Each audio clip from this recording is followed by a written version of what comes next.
अभी तक तो मैं परख रहा था, अभी तक तो जानकारी ले रहा था कि लड़की कितना जानकार है। लेकिन एसएचओ साहब, आपके घर में भी बहन बेटी होगी। एसएचओ साहब, कान खोल के सुन लीजिए। एसएचओ साहब, आपके घर में भी बहन बेटी होगी, आपके घर में भी बहन बेटी की शादी होती होगी, आपके घर में भी बहन बेटी की डोली जाती होगी, आपके घर में भी बेटे जन्म लेते होंगे, आपके घर में भी बेटा का बर्थडे बनाया जाता होगा, आपके घर में भी शादियां होती होंगी, आपके घर में 13 ही। हम जाएंगे ना, हम कोशिश अभी जितना हो रहा है हमसे हम उतना कर रहे हैं ना, तो अब हम कितना करें? अभी जितना हो रहा है हम उतना कर रहे हैं। यहाँ किस थाने पे आप गई थी? आपका मुकदमा नहीं लिखा गया? रेवती थाना। रेवती थाना। और रेवती थाना के एसएचओ साहब, आपको शायद कानून का दायरा, थोड़ा सा नया वाला कानून आप थोड़ा सा पढ़ लीजिए। मैं आपको भी कह रहा हूँ, लड़की जहां से चाहे, जिस थाने से चाहे, उस थाने से मुकदमा लिखवा। आग्रह करना चाहेंगी, मानव अधिकार से कुछ आग्रह करना चाहेंगी, उम्मीद रखेंगी? महिला सशक्ति मिशन है, योगी जी बोलते हैं बेटी बचाओ बेटी पढ़ाओ, इसीलिए अब उनके ही भरोसे, मेरी पूरी परिवार तो उनके ही भरोसे। अब जैसे बात होती थी या फिर आमने सामने भी आप लोग होते रहे होंगे? आमने सामने ही थे हम तो हमेशा से ही। अच्छा, क्योंकि वो वहीं पे थे ना। अच्छा, पहली मुलाकात आप लोग की कहाँ हुई थी? घर पे ही हुई थी। घर पे? घर से ही अफेयर आपका चालू हो गया? सरकारी हॉस्पिटल भी जान पहचान का होता है?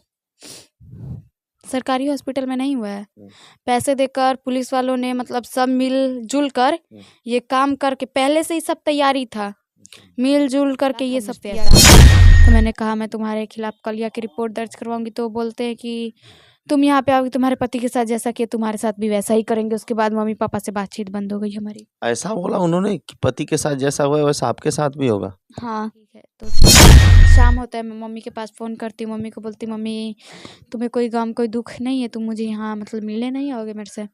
तो उन्होंने कहा नहीं, मैं तुमसे मिलने क्यों आऊँ, मेरे को तुमसे कोई लेना देना नहीं है। मैं सुबह कंपनी में 5 ही बजे गई थी, सावन को मैंने देखा था। तो उसके बाद मैंने उनका फ़ोन कट करके पापा से बात की। पापा वहाँ बहुत ज़्यादा खुश भी थे, पार्टी भी मना रहे थे। आपसे बात हुई थी? कितने देर तक बात हुई थी? 10 बजे तक बात हुई थी। लमसम कितने देर तक बात हुई थी? कुछ याद है? क्या बातें हुई होंगी जो कोई ऐसी इम्पोर्टेंट बात हो जो आपको याद दिला रहा हो? काफ़ी होती हैं। कौन धमकी दे रहा था? मम्मी। कौन, किसकी मम्मी? मेरी मम्मी। आपकी मम्मी ऐसा क्यों करेगी? बहुत बड़ी बात कह रही हैं आप, वो भी ऑन कैमरे कह रही हैं। हाँ, तो जब उन्होंने बोला है तभी ना मैं बोल रही हूँ, वरना कोई भी लड़की अपने माँ बाप को झूठ मूठ क्यों फंसाएगी? कोई रीजन होगा तभी ना फंसाएगी। इस समय बलिया में हूँ और आपने देखा होगा कि इस तरह से लगातार जो प्रेमियों की हत्याएं की जा रही है, कहीं प्रेमी का गला रेत दिया जा रहा है तो कहीं प्रेमिका का गला रेत दिया जा रहा है। आपने देखा होगा सोशल मीडिया पे लगातार इस तरह के मामले तेजी से वायरल हो रहे हैं और जो तूल पकड़ लिया, इस तरह के मामले तूल पकड़ लिए हैं, रुकने का नाम ही नहीं ले रहा है। तो हमारे बीच बलिया जिले में एक लड़की मिली है, इन्हीं से पूरा मामला हम जान लेते हैं। मैडम, सबसे पहले आप अपना परिचय दे दीजिए। मेरा नाम पारो है, मैं हरियाणा की रहने वाली हूँ। ये बताइए आपके साथ ये सब कैसे हो गया? मामला क्या है पूरा जरा विस्तार से बताइए। ये मम्मी के रिलेशन में कुछ लगते थे। ये वहाँ पे गए थे काम करने, तो मेरी इनसे मुलाकात घर पे हुई थी। तो बातों बातों में ही हमें प्यार हो जाता है। 1 साल होते हैं हमारे प्यार को, तो मम्मी पापा को पता चल जाता है कि ऐसी ऐसी बात है। तो मेरे ससुर जी के पास मेरे पापा जी फ़ोन करते हैं, बोलते हैं ऐसी ऐसी बात है, आप बताइए हम क्या करें? तो बोलते हैं मेरे लड़के हाथ पैर तोड़ के भेज दीजिए यहाँ पे। तो बोलते हैं नहीं नहीं जाएगा तो लड़की साथ लेकर ही जाएगा। तो मंदिर में हमारी शादी करवाते हैं, वहाँ पे हमारी स्टेशन पे ले जाके हमारी एक वीडियो बनवाते हैं, जिसमें कि अगर मेरे को कुछ भी होता है तो उसका जिम्मेदार सिर्फ और सिर्फ लड़का होगा। हाँ, तो ट्रेन में हमारे पीछे 2-4 गुंडे भी लगाते हैं। और उसके बाद वहाँ से हम ट्रेन में बसते बचाते यहाँ तक आते हैं। यहाँ आने के बाद पता चलता है बलिया मेरा मामा गुंडे लेके खड़ा था। बलिया से यहाँ तक मतलब अपने आप को हम बसते बचाते वहाँ से लेकर गाँव। Incoming voice call from Ganpaseta Prodanji relation on SIM S. उसके बाद हम यहाँ पे आ जाते हैं। यहाँ पे मेरा मामा मुझे फ़ोन करके धमकी देता है, तुम्हारे माँ बाप ने मुझे 1.5 लाख रुपए दिए, मैं तुम्हें जान से मार दूंगा। तो मैं अपने मम्मी पापा के पास फ़ोन करके पूछती हूँ ऐसा ऐसा बात है, तो वो बोलते हैं नहीं नहीं तुम्हारे पापा ने पैसे दिए हैं। मम्मी के पास फ़ोन करती तो मम्मी बोलती तुम्हारे पापा ने पैसे दिए हैं। तो मैंने कहा चलो ठीक है, तुम लोगों को जो करना है तुम कर लेना। तो उनका ठेकेदार 6 महीने बाद इनके पास फ़ोन करता है, बोलता है सावन यहाँ कोई कारीगर नहीं है, तुम यहाँ पे काम करने आ जाओ। तो ये वहाँ पे जाते हैं काम करने। तो मतलब मम्मी मेरे को 27 तारीख के 2 दिन पहले ये धमकी देती है कि मतलब कि मैं तुम्हें तुम्हारा सुहाग उजाड़ दूंगी, मैं तुम्हें दीपावली अच्छे से नहीं मनाने दूंगी। उनको भी फ़ोन करके बहुत काफ़ी गालियाँ मिलती हैं। कौन कौन कौन कौन धमकी दे रहा था? मम्मी, कौन, किसकी मम्मी? मेरी मम्मी। आपकी मम्मी ऐसा क्यों करेगी? बहुत बड़ी बात कह रही हैं आप, वो भी ऑन कैमरे कह रही हैं। हाँ, तो जब उन्होंने बोला है तभी ना मैं बोल रही हूँ, वरना कोई भी लड़की अपने माँ बाप को झूठ मूठ क्यों फंसाएगी? कोई रीजन होगा तभी ना फंसाएगी। आपने देखा होगा छोटू आरती का मामला अभी बिहार में, आपने देखा होगा अररिया बिहार, किस तरह से उसके पिता ही इस तरह का आरोप था, लड़की का आरोप था, उस तरह के मामलों में सजा भी हुई, सजा भी उन्होंने काटा, जेल भी गए, बहुत से अच्छे अच्छे नेता लोग भी पहुंचे, नेता प्रेता लोगों ने भी सहयोग किया।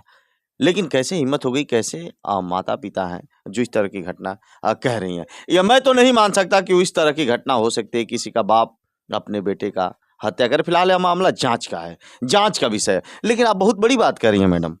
हाँ, तो देखिए मेरे मम्मी पापा, कोई भी लड़की अपने माँ बाप से प्यार करती है, कोई भी लड़की अपने माँ बाप को झूठ मूठ नहीं ना फंसाएगी। जब वो ऐसा किए हैं तभी ना मैं बोल रही हूँ, वरना मुझे झूठ मूलने में क्या मिलेगा। अगर जब आप लोगों को मेरे पे भरोसा नहीं है तो इस मामले की छानबीन की जाए, खुद ही पता चल जाएगा इस मामले में कौन कौन शामिल है। आप पूरे गट्स के साथ कह रही हैं कि मम्मी पापा का हाथ है इसमें? हाँ, और नहीं तो और उन्होंने फिर मुझे, मम्मी ने 27 तारीख के 2 दिन पहले फ़ोन करके धमकी दी, मेरे फूफा जी ने, मेरे पापा ने, उन सब ने उनको भी फ़ोन करके गाली दी। तो उन्होंने कहा कोई बात नहीं, तुम्हारे माँ बाप है, बोल देते हैं, गुस्सा है थोड़ा बहुत अभी। उसके बाद 27 तारीख की रात में उनके कुछ नए दोस्त बने थे। नए दोस्त? हाँ, उन्होंने पार्टी शार्टी की, उसके बाद मतलब वो चले गए। उनके पेट में दर्द था, उनकी आंखें छोटी छोटी पूरी रेड रेड सी हो गई थी, सर भी घूम रहा था। उसके बाद मैंने उनसे बात की तो उनका फ़ोन उनके हाथ पे किसी ने मार दिया, उनका फ़ोन नीचे गिर गया। उसके बाद फ़ोन किया, मैसेज किया, कोई रिप्लाई नहीं आया उधर से। मोबाइल पे उस दिन क्या आपसे बात हुई थी? कितने देर तक बात हुई थी? 10 बजे तक बात हुई थी। लमसम कितने देर तक बात हुई थी? कुछ याद है? क्या बातें हुई होंगी जो कोई ऐसी इम्पोर्टेंट बात हो जो आपको याद दिला रहा हो? हाँ, यही बोला था उन्होंने कि मतलब मैं कल ट्रेन पकड़ना, वो ठेकेदार ने बोला सिर्फ आज रात भर रुक जाओ तुम, मैं तुम्हारा कल हिसाब बना दूंगा। दीपावली के लिए क्या आए होता थे। है? उसके बाद 28 तारीख के सुबह मैं उनके पास फ़ोन करती हूँ, उठाते नहीं है, तो मैं ठेकेदार के पास फ़ोन करती हूँ कि मतलब क्या हुआ है, फ़ोन नहीं उठा रहे हैं। तो बोलता है कि तुम्हारे मतलब सावन ने सुसाइड कर लिया है। क्या क्या लगता है, सुसाइड संभव है? अगर वो मेरे से सुसाइड करते तो उनके ऊपर कोई दबाव होता, कोई फैमिली प्रेशर होता तब ना वो करते, नहीं तो उनके ऊपर कोई भारी टेंशन होता तब वो ऐसा करते। लेकिन उनके ऊपर ना कोई प्रेशर था, ना कोई दबाव था, और ना ही तो कोई टेंशन था। अच्छा, ये बताइए, पीएम वगैरह हुआ है कुछ? हाँ, पीएम में क्या है, कुछ निकला है? अभी तक रिपोर्ट नहीं भेजा है उन लोगों ने। रिपोर्ट नहीं भेजा है। कितने दिन हो गए घटना को? 25-26 दिन। 25-26 दिन। अच्छा, चलिए, तो प्रक्रिया आपने बता दी, आपने पूरे मामले भी बता दिया। क्या चाहती हैं इस तरह के मामलों को, क्या कार्रवाई चाहती हैं? और अभी तक आपने कहाँ-कहाँ लिखा पढ़ी किया है? लिखा पढ़ी नहीं किया। मतलब थाने में कोई सूचना दी है? हाँ, देने की कोशिश की थी, थाने वालों ने बोला जहाँ का केस है वहाँ पे जाओ। फिर क्या हुआ? तब मैंने फ़ोन किया तो मुझे पता चला ऐसी-ऐसी बात है। मैंने अपने मम्मी के पास फ़ोन किया, मम्मी को बोला वहाँ पर जाकर देखो, तो मम्मी वहाँ पे गई तो मम्मी ने बोला हाँ, ऐसी-ऐसी बात है। तो मैंने कहा चलो ठीक है। तो उसके बाद शाम होता है, मैं मम्मी के पास फ़ोन करती हूँ, मम्मी को बोलती हूँ मम्मी तुम्हें कोई गम कोई दुःख नहीं है, तुम मुझे यहाँ मतलब मिलने नहीं आओगे मेरे से? तो उन्होंने कहा नहीं, मैं तुमसे मिलने क्यों आऊँ, मेरे को तुमसे कोई लेना देना नहीं है। मैं सुबह कंपनी में 5 ही बजे गई थी, सावन को मैंने देखा था। तो उसके बाद मैंने उनका फ़ोन कट करके पापा से बात की। पापा वहाँ बहुत ज़्यादा खुश भी थे, पार्टी भी मना रहे थे। उन्होंने बोला था मुझसे ऐसा, तो मैंने कहा मैं तुम्हारे खिलाफ़ कल की रिपोर्ट दर्ज करवाऊँगी। तो बोलते हैं कि तुम यहाँ पे आओगी, तुम्हारे पति के साथ जैसा किया तुम्हारे साथ भी वैसा ही करेंगे। उसके बाद मम्मी पापा से बातचीत बंद हो गई हमारी। ऐसा बोला उन्होंने कि पति के साथ जैसा हुआ है वैसा आपके साथ भी होगा? हाँ, सच बोल रही हैं? हाँ। बहुत सोचने का विषय है। फिलहाल यह तो मामला जांच का विषय है। अगर ऐसे लोग अगर इतना गंदा काम करेंगे, मैं मानता हूं, अगर प्यार करना, मैंने हर वीडियो में भी बोला है, प्यार करना अगर इतना ही बड़ा गुनाह है, अपराध है, तो क्यों नहीं इस पर एक कानून बनता है और क्यों नहीं इसे संशोधन किया जाता है? हाँ, अंदर की जो आत्मा है खुद से सवाल कर रही है। अब क्या करेंगी, आगे का एम क्या रहेगा आपका? आगे कुछ नहीं, यहीं रहना है और उन सबको सजा दिवानी है। किस तरह की सजा चाहती हैं? फांसी, उन सबको फांसी होनी चाहिए। फांसी होनी चाहिए। तो फिर इसके लिए कहाँ जाएंगी? अगर मान लीजिए आपने थाना में एप्लीकेशन वगैरह दिया है कहीं? बोल नहीं रही हूँ कि मैं देने की कोशिश की थी, लेकिन उन्होंने बोला जहाँ का केस है वहाँ जाओ। नहीं तो आप वहाँ जाएंगी? अभी तक नहीं गई, क्यों नहीं गई? वजह बताइए, कारण बताइए। वजह मैंने बताया अभी, जैसे कि उन लोगों ने मुझे भी धमकी दी कि तुम यहाँ आते हो तो मुझे में मार दिया जाएगा। तब फिर क्या चुप बैठ जाएंगी? किससे उम्मीद रखती हैं? कहाँ से न्याय मिलेगा आपको? मेरे को तो किसी से भी उम्मीद ज़्यादा दिख नहीं रहा है कि मतलब कुछ होने वाला है, लेकिन फिर भी मेरे से जहाँ तक कोशिश हो रहा है मैं वहाँ तक कोशिश कर रही हूँ कि मेरे पति को इंसाफ मिले। और देखिए, मुझे तो इनकी बातों से लगता है कि इन्हें कोई ज़्यादा जानकारी नहीं है। अब भगवान भरोसे बैठी हैं, भगवान भरोसे बैठी हैं कि जब इन्हें कब न्याय मिलेगा। लगता है आपको मीडिया से उम्मीद है? हाँ, लेकिन मीडिया से उम्मीद है, इसके बारे में जानकारी है कि कैसे केस करेंगे, कहाँ जाएंगे, क्या करेंगे? कोई गाइड कर रहा है आपको? नहीं, सारे बस आ रहे हैं, सहारा देकर चले जा रहे हैं, चिंता मत करो सब ठीक हो जाएगा, चिंता मत करो सब ठीक हो जाएगा, लेकिन यहाँ कुछ ठीक नहीं हो रहा है। अब मैं वहाँ जाने की कोशिश एक बारी करूँगी कि मैं वहाँ जाऊँ। पीएम रिपोर्ट कहाँ हुआ था, कुछ पता है आपको? यहाँ पोस्टमार्टम हुआ था जी। कल्पना चावला हॉस्पिटल का नाम है, मेरे मम्मी पापा का जान पहचान का ही हॉस्पिटल है, वहीं पे हुआ था। जान पहचान का हॉस्पिटल? सरकारी हॉस्पिटल भी जान पहचान का होता है? सरकारी हॉस्पिटल में नहीं हुआ है, पैसे देकर पुलिस वालों ने मतलब सब मिलजुल कर ये काम करके, पहले से ही सब तैयारी था, मिलजुल करके ये सब किया गया है। और हॉस्पिटल मतलब जहाँ उनका जान पहचान था ये हॉस्पिटल में वहाँ लेकर गया है। कहीं ना कहीं इस मामले में कोताही हुई है, लापरवाही हुई है, और मुझे लगता है इनके कहे अनुसार, मैं बता रहा हूँ, हिला हवाली हो रही है। अब ये बेचारी को जानकारी भी नहीं है केस करना कहाँ से है, केस होगा कैसे, कोई गाइड करने वाला है नहीं, परिवार पढ़े लिखे लोग नहीं है। तो क्या ऐसा भी है, पढ़े लिखे लोग नहीं रहेंगे तो क्या इन्हें अधिकार भी नहीं मिलेगा? कानून के बारे में क्या लोग जानकारियां नहीं मिलेगी? क्या उन्हें वो सुविधाएं नहीं मिलेगी? क्या ये लोग देश के नागरिक नहीं हैं? अगर जो लोग भी इस वीडियो को देख रहे हैं, इनकी मदद करें और इन्हें बढ़ चढ़कर हिस्सा दिलाएं, न्याय दिलाएं। न तो आए दिन जो बड़े बड़े वादे करते हैं कि मैं प्यार करता हूं, प्यार करने वाले कहाँ गए?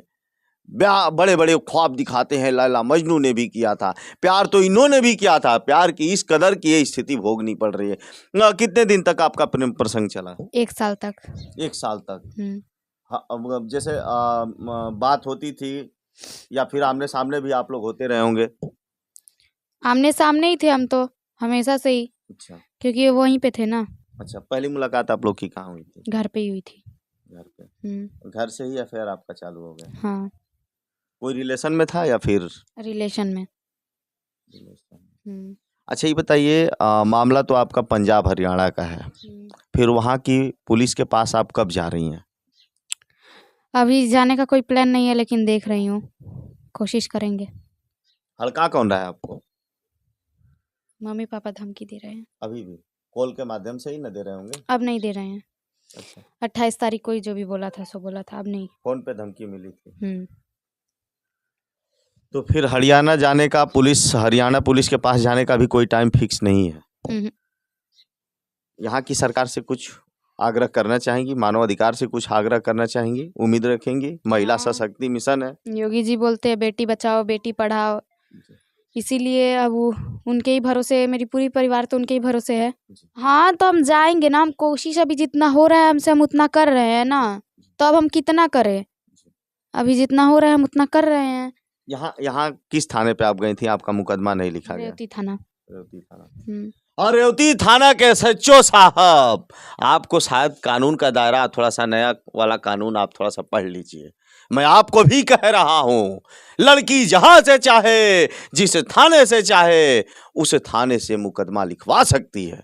अभी तक तो मैं परख रहा था, अभी तक तो जानकारी ले रहा था कि लड़की कितना जानकार है, लेकिन SHO साहब आपके घर में भी बहन बेटी होगी, एसएचओ साहब कान खोल के सुन लीजिए। एसएचओ साहब, आपके घर में भी बहन बेटी होगी, आपके घर में भी बहन बेटी की शादी होती होगी, आपके घर में भी बहन बेटी की डोली जाती होगी, आपके घर में भी बेटे जन्म लेते होंगे, आपके घर में भी बेटा का बर्थडे बनाया जाता होगा, आपके घर में भी शादियां होती होंगी, आपके घर में तेरही भी मनाई जाती होगी। एसएचओ साहब कान खोल के सुन लीजिए, यह हमारा अधिकार है, यह हमारा कानून है। आप सोच रहे होंगे कि भोली भाली लड़की है, इसको जानकारी नहीं है, तो ये नहीं है। मरता क्या न करता, जब आदमी मरने की कगार पे आता है तो बहुत कुछ करता है। एसएचओ साहब, एसएचओ साहब, आपको मुकदमा लिखना चाहिए था, आपके बस का नहीं था। आप अपने सीनियर अधिकारी को बताते, ट्रांसफर करते। शायद आपको योगी बाबा के बुलडोजर से डर नहीं है। मामला अगर बड़ा हो जाएगा तो कदापि आप रोक नहीं पाएंगे। एसएचओ साहब, एसएचओ साहब, रेवती थाने के एसएचओ साहब, मैं ऐसे बोल रहा हूं, हर मामलों में मैं बोला हूं। जहां गलती आती है बढ़ चढ़ कर हिस्सा लेता हूं और लोगों को न्याय दिलाने का भी काम करता हूं। जब जहां ऐसे लोगों की जरूरत पड़ेगी, अब मामले क्या है इनके कहे अनुसार मैं बता रहा हूं, इसमें जांच होनी चाहिए। अभी तक आपके घर पे पुलिस वगैरह आई थी? यहाँ कुछ जांच पड़ताल करने? वीडियो बनाकर ले गई है मेरी। वीडियो बनाई है? किस तरह का वीडियो बनाई? यही सब बातचीत का, कि मतलब क्या हुआ है क्या नहीं, यही सब। बस इतना ही? और कुछ उन्होंने नहीं कहा कि हम कुछ कार्रवाई करेंगे? ना। चलिए, अब माननीय मुख्यमंत्री योगी आदित्यनाथ जी, बाबा बुलडोजर जी से भी आग्रह करता हूं कि आप लोगों का बेटी बचाओ बेटी पढ़ाओ कहाँ जा रहा है। बहुत से लोगों का ऐसे भी कमेंट आएगा, आपने माँ बाप को ठुकराया है तो शायद आपके साथ भी ऐसा होगी। नहीं, ऐसा नहीं। अगर ऐसा होता तो सिर्फ यही नहीं है इस देश में और लोग भी हैं, उनके साथ भी ऐसा होना चाहिए। चलिए, अब इनके